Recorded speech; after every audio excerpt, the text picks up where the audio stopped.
मान लीजिए कि हमें एक सर्किट दिया गया है जिसमें कुछ प्रतिरोध यानी रेजिस्टर्स लगे हैं और कुछ बैटरीज लगी हैं और हमें प्रत्येक शाखा में, प्रत्येक ब्रांच में बहने वाली धारा यानी करंट ज्ञात करनी है। तो इसे कैसे हल करें?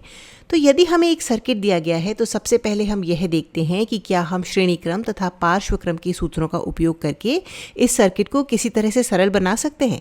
लेकिन यहाँ हम ऐसा नहीं कर सकते। आप चाहें तो एक बार कोशिश करके देख लीजिए, लेकिन आप सीरीज़ और पैरेलल के नियमों का उपयोग करके इस सर्किट को सरल नहीं बना सकते। तो जब हमारे पास ऐसे सर्किट हों तो हम ऐसे प्रश्नों को कैसे हल करें? तो ऐसी स्थिति में हम प्रयोग करते हैं किरचॉफ के नियम का। लेकिन इससे पहले कि हम यह प्रश्न हल करना शुरू करें, आइए एक बार यह समझ लेते हैं कि इस तरह के प्रश्नों को, जिनमें थोड़े से जटिल सर्किट होते हैं, उन्हें हम सामान्यतः कैसे हल करते हैं। तो आइए इसे गणितीय रूप से देखते हैं। हमें हर शाखा में करंट ज्ञात करनी है और यहाँ पर 3 शाखाएं हैं। इन्हें हमने 3 अलग अलग रंगों से दर्शाया है। तो यहाँ हमारे पास 3 अज्ञात हैं और 3 अज्ञातों को ज्ञात करने के लिए हमें 3 समीकरण चाहिए होंगे और यह समीकरण हम बनाएंगे किरचॉफ के नियमों का उपयोग करके। तो हम पहला समीकरण बनाने के लिए उपयोग करेंगे किरचॉफ के संधि नियम का, करंट लॉ का, जो संधियों पर यानी उन बिंदुओं पर लगाया जाता है जहाँ 3 या 3 से अधिक तार मिलते हैं। और बाकी 2 समीकरण हम किरचॉफ के वोल्टेज नियम यानी लूप नियम का उपयोग करके प्राप्त कर सकते हैं, जो हम बंद लूप्स में यानी बंद पाश में लागू करते हैं। जैसे एक लूप यहाँ है, एक यहाँ है, या यह एक बड़ा लूप। तो यहाँ हम यह मान रहे हैं कि आपने इन किरचॉफ के नियमों को पहले से पढ़ रखा है, नहीं तो ये वीडियो आपके लिए कंफ्यूजिंग हो सकता है। तो यदि आपने इन नियमों को नहीं समझा है तो हम आपसे कहेंगे कि आप जाकर खान एकेडमी पर इससे संबंधित वीडियोस देखें और हमारी वेबसाइट पर इनका अभ्यास करें और उसके बाद यह वीडियो देखें। लेकिन यदि आपको इन नियमों का ज्ञान है तो चलिए अपना प्रश्न हल करते हैं। तो शुरू कैसे करें? तो यहाँ हमें करंट ज्ञात करनी है। तो हम मान सकते हैं कि इन तीनों शाखाओं से कुछ धाराएं प्रवाहित हो रही होंगी। मान लेते हैं कि इस पीली शाखा में यहाँ धारा दाईं दिशा में बह रही है, इसे हम I1 मान लेते हैं। और यहाँ हमने इस पूरे तार को एक ही रंग से दर्शाया है, जिसका अर्थ है कि इस पूरी शाखा में समान धारा बह रही है। तो यहाँ भी धारा I1 है, यहाँ भी I1 है और यहाँ भी I1 है, क्योंकि धारा के पास जाने के लिए और कोई जगह है ही नहीं। अब आप पूछ सकते हैं कि हमने दाएं दिशा क्यों चुनी? तो वो हमने ऐसे ही चुन ली है। आप अपनी मनचाही दिशा चुन सकते हैं। चलिए अब इस शाखा में मान लेते हैं कि धारा इस दिशा में जा रही है और इसका मान है I2। अब यहाँ भी आप जो दिशा चाहें वह चुन सकते हैं, लेकिन हम यहाँ देख सकते हैं कि I1 और I2 इस संधि पर आके मिल रही हैं। तो हम ऐसा सोच सकते हैं कि यह 2 धाराएं यहाँ मिलेंगी और फिर यहाँ से बाहर निकल जाएंगी। तो यदि I1 और I2 यहाँ मिल रही हैं तो बाहर आने वाली धारा क्या होगी? यह होगी I1 प्लस I2। यदि आप ध्यान दें तो यहाँ हमने किरचॉफ के संधि नियम का, करंट लॉ का उपयोग किया है, जिसके अनुसार किसी संधि पर आने वाली धाराओं का योग उस संधि से बाहर जाने वाली धारा या धाराओं के योग के बराबर होता है। आप यह यहाँ भी देख सकते हैं। I1 और I2 इस नोड पर आती हैं और यहाँ से I2 बाहर जा रही है और यहाँ से I1 बाहर जा रही है। तो हमने यहाँ किरचॉफ के संधि नियम का उपयोग कर लिया है। अब हमारे पास केवल 2 चर बचे हैं, जिसका अर्थ है कि अब हमें बस 2 समीकरण चाहिए, है ना? तो अब 2 और समीकरण बनाने के लिए हम किरचॉफ के पाश नियम का, वोल्टेज नियम का उपयोग करेंगे। चलिए इसे लिख लेते हैं। अब यहाँ हमें चिन्ह वगैरह का ध्यान रखना होता है, लेकिन यदि आप इसे समझ के करेंगे तो ये आपको बिल्कुल कठिन नहीं लगेगा। तो हम लूप नियम को, पाश नियम को कैसे लागू करते हैं? तो सबसे पहले हम एक बंद लूप चुनते हैं। तो हम यह बंद लूप चुन लेते हैं। अब हम एक रैंडम बिंदु से शुरू करते हैं। मान लीजिए कि वह बिंदु ये है, इसे A मान लेते हैं और फिर हम इस बिंदु पर वोल्टेज ज्ञात करते हैं और फिर हम देखते हैं कि हर बिंदु पर यह वोल्टेज कैसे परिवर्तित हो रहा है और उसके बाद हम पूरा चक्कर घूम के इसी बिंदु पर वापस आ जाते हैं। इस प्रकार हम अपना समीकरण बनाते हैं। किरचॉफ के लूप नियम, वोल्टेज नियम के पीछे ऊर्जा संरक्षण का सिद्धांत कार्य करता है। इससे हमने पहले की वीडियोस में बहुत विस्तार से बताया है, तो आप चाहें तो उन वीडियोस को देख सकते हैं और इसका अभ्यास कर सकते हैं। तो चलिए शुरू करते हैं। तो मान लेते हैं कि इस बिंदु पर वोल्टेज VA है। अब हम आगे चलते हैं और जब भी हम एक प्रतिरोध या एक बैटरी को पार करते हैं तो हम देखेंगे कि वोल्टेज में क्या परिवर्तन होता है। तो जब हम इस बैटरी को पार करते हैं तो कुछ वोल्टेज जुड़ जाता है या घट जाता है। तो यहाँ वोल्टेज VA प्लस या माइनस कुछ होगा। तो इस बिंदु पर वोल्टेज क्या है? तो यहाँ सवाल ये है कि हम विभव में, पोटेंशियल में ऊपर जा रहे हैं या नीचे जा रहे हैं। तो यह पता लगाने के लिए हम बैटरी के सिरों को देखते हैं। यह बैटरी का ऋणात्मक सिरा है और यह धनात्मक सिरा है। ऋणात्मक का अर्थ है निम्न और धनात्मक का अर्थ है उच्च। तो हम निम्न से उच्च की ओर जा रहे हैं, यानी हम ऊपर की ओर चढ़ रहे हैं, जैसे हम पहाड़ पर चढ़ते हैं। तो जब हम यहाँ से यहाँ आते हैं तो वोल्टेज जुड़ेगा, ऐड होगा। तो वोल्टेज होगा VA प्लस कुछ, और ये कुछ कितना है? ये कुछ है 2 वोल्ट्स, जो कि यहाँ पर दिया गया है। तो इस बिंदु पर वोल्टेज VA प्लस 2 है। तो अब आगे चलते हैं। हमें तब तक चलना है जब तक हम इसी बिंदु पर वापस नहीं आ जाते। तो जब हम एक प्रतिरोध के, एक रेजिस्टर के पार जाते हैं तो विभव में एक ड्रॉप होता है, पाथ होता है। ओम के नियमानुसार जब करंट एक रेजिस्टर से होके जाता है तो विभव में IR ड्रॉप होता है। अब सवाल ये है कि जब हम यहाँ से जा रहे हैं तो हम विभव में ऊपर जा रहे हैं या नीचे जा रहे हैं। यहाँ कैसे पता चलेगी ये बात?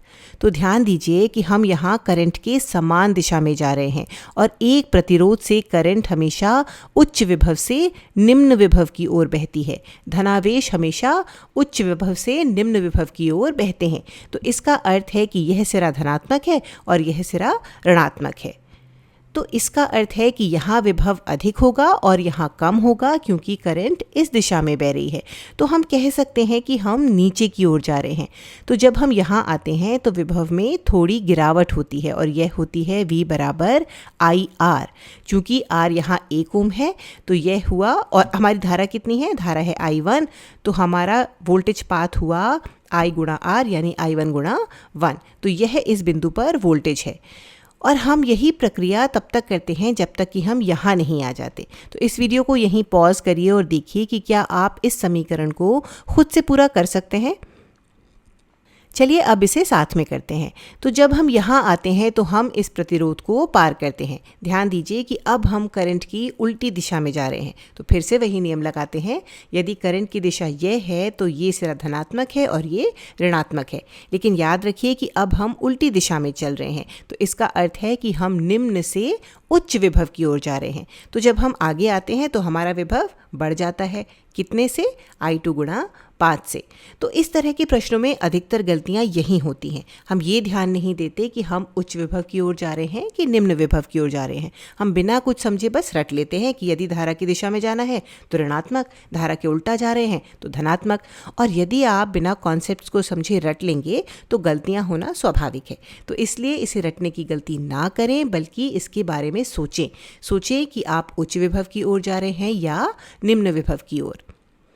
तो अब हम यहाँ आ गए हैं और हम यहाँ से यहाँ जा रहे हैं। तो जब हम बैटरी की बात करते हैं तो हम धारा की दिशा नहीं देखते, क्योंकि बैटरी से होकर धारा किसी भी दिशा में बह सकती है। ये उच्च विभव से निम्न विभव की ओर भी बह सकती है और निम्न से उच्च विभव की ओर भी बह सकती है, क्योंकि बैटरी एक पंप की तरह कार्य करती है। यह आवेश को उल्टी दिशा में भी पंप कर सकती है। इसलिए बैटरी के लिए हम धारा की दिशा को नहीं देखते हैं, बल्कि सिर्फ बैटरी के धनात्मक और ऋणात्मक सिरों की ओर देखते हैं। ये गलती भी बहुत से लोग करते हैं।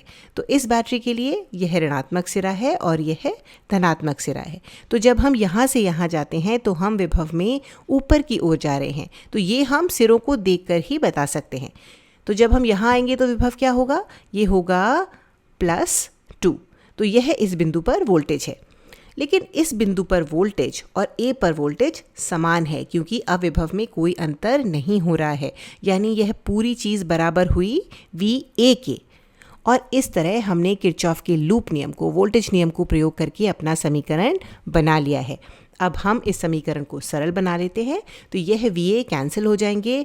उसके बाद हमें मिलता है 2 + 2 4 -I1 + 5I2 = 0। तो हमारा एक समीकरण बन गया है और एक बचा है। तो दूसरा समीकरण बनाने के लिए हम दूसरा लूप चुनते हैं। तो या तो हम ये लूप चुन सकते हैं या ये बड़ा लूप भी चुन सकते हैं। तो इस वीडियो को यहीं पॉज करिए और दूसरा समीकरण बनाने का प्रयास करिए। तो चलिए हम यहाँ यह छोटा लूप चुन लेते हैं। मान लेते हैं कि हम यहाँ से शुरू करते हैं, इसे बिंदु B मान लेते हैं।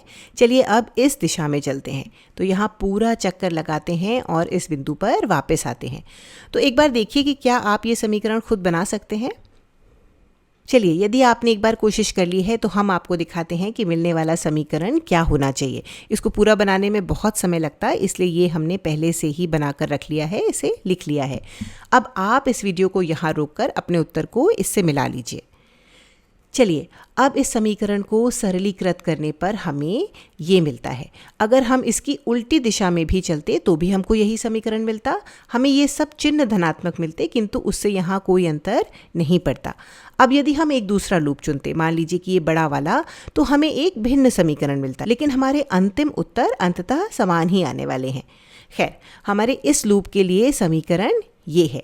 अब जब हमारे पास दो समीकरण आ गए हैं तो हमारा सारा फिजिक्स का काम ख़त्म हो गया है।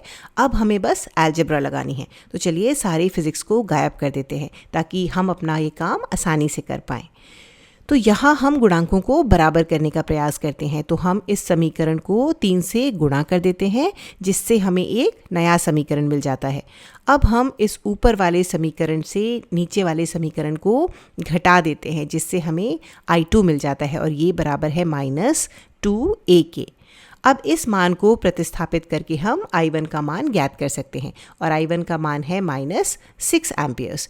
तो इस प्रकार हमने अपना प्रश्न हल कर लिया है। अब आप सोच रहे होंगे कि इस ऋणात्मक चिन्ह का क्या अर्थ है। तो ऋणात्मक चिन्ह हमें बताता है कि हमने अपनी दिशा गलत चुनी थी। हमने माना था कि करंट इस दिशा में बह रही है, जबकि असल में वह इस दिशा में बह रही है। तो यहाँ 6 एम्पियर्स की धारा इस दिशा में बह रही है। I2 भी ऋणात्मक है, जिसका अर्थ है कि हमारी I2 की दिशा भी गलत है। I2 इस दिशा में बह रही है और यह करंट यहाँ ये I1 प्लस I2 है, तो यह -8 एम्पियर्स हुई, जिसका अर्थ है कि इस शाखा में भी करंट उल्टी दिशा में बह रही है, 8 एम्पियर्स इस दिशा में। अब आपसे इस तरह के प्रश्न भी पूछे जा सकते हैं जिसमें आपको बिंदु A और बिंदु B के बीच विभवांतर बताना हो, पोटेंशियल डिफरेंस बताना हो। तो उन्हें भी हम ऐसे ही हल करते हैं, लेकिन उसमें हम बिंदु A से शुरू करके बिंदु B पर रुक जाएंगे। तो हम यहाँ VA से शुरू करेंगे और बिंदु B तक चलते जाएंगे, जहाँ विभव VB होगा। फिर आप बीजगणित का प्रयोग करके VA माइनस VB ज्ञात कर सकते हैं और वही हमारा A और B के बीच विभवांतर होगा। आप इसके लिए किसी भी शाखा का प्रयोग कर सकते हैं। आप ऐसे जा सकते हैं, ऐसे भी जा सकते हैं या ऐसे भी जा सकते हैं और सभी स्थितियों में VA माइनस VB समान रहेगा।